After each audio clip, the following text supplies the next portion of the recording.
Hello. So I don't usually do all this, but a friend of mine was on Facebook, and we got into a little back and forth over something that on a combo.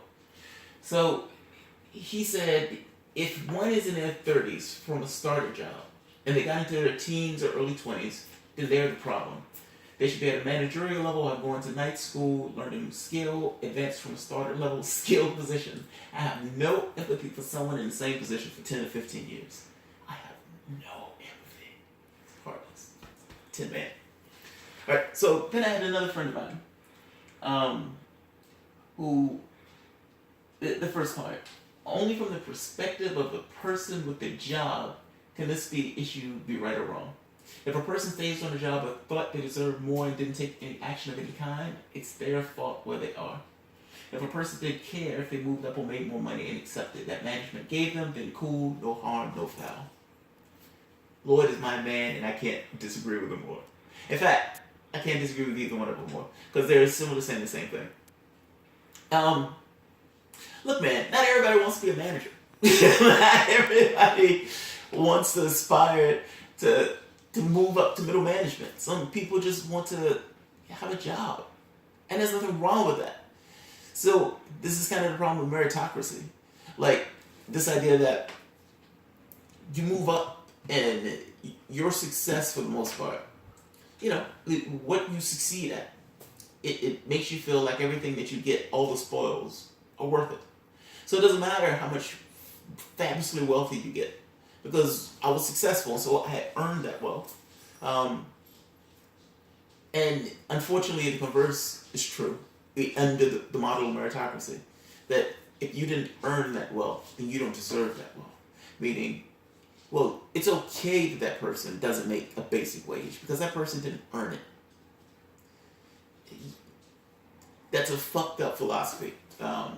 Because at the end of the day, it doesn't necessarily take the person as any value. It turns it on its head, actually. You would think that it would be the opposite. You would think that a human being just has an inherent value just by being a human being. And we have social responsibility to one another. To, as long as we have the resources within the society, to help a person fulfill themselves. That is not what we have. We have the opposite of that. You can have a society. Look, markets are generated by governments. And that market can be tilted towards the betterment of people, meaning a functioning society. This is where everybody is uplifted and everybody has freedom of opportunity.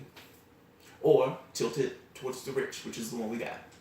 Well, they don't give a fuck about the little people. They don't give a fuck about them. The thing I disagree with the most is, look, this goes beyond just the interpersonal interaction between, master-slave relationship as jobs.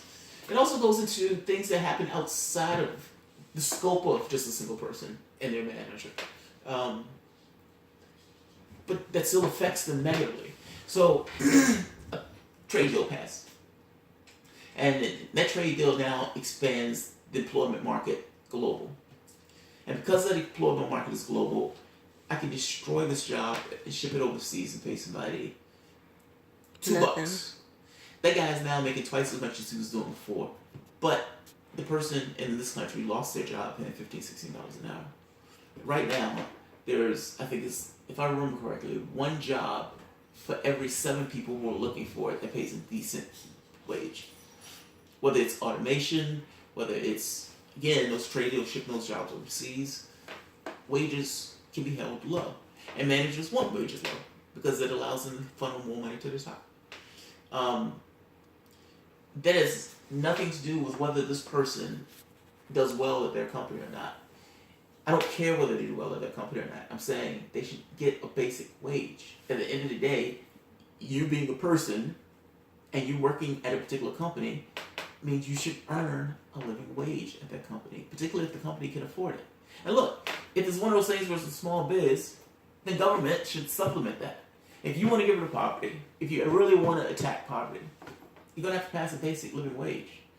You're not going to have a situation. There's never going to be enough jobs to deal with all the people in it. Look, I hate to break this to you. Capitalism is a Ponzi scheme. Like this idea that you can accrue huge amounts of capital to the top and expect the economy to function. It can't. There's not enough money in the economy to go. If a better model would have been like they had in the 50s, where you were taxing the rich heavily. That money was going towards services, whether it was healthcare, whether it was Social Security, Medicare, whether it was going towards parks and recreations, whether it was going towards getting people jobs. That money was flowing through the economy. And look, the rich even prosper better because that's more money that people have to actually spend on those products. As money starts to accrue at the top, there's less money in the economy to actually move around.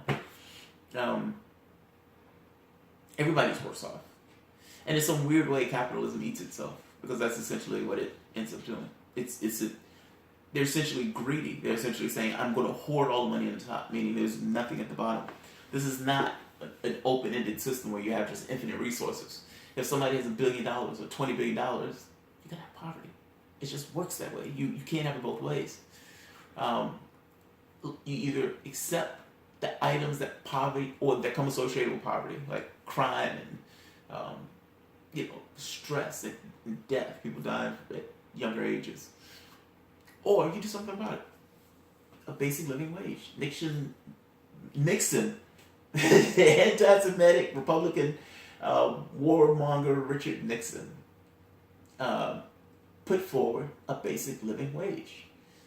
He was actually trying to address poverty. I don't know what else, I don't know what his motives were, but at the end of the day, he actually did put something forward. So, I don't agree with these guys in this sense. Not everybody wants to be a manager. My mom didn't want to be a manager. She just wants to take care of her kids. And I think she started working at $7 an hour. I think she worked for 20-something years, and I think ended up making $12 or $13 an hour when she finished. That's fucked up.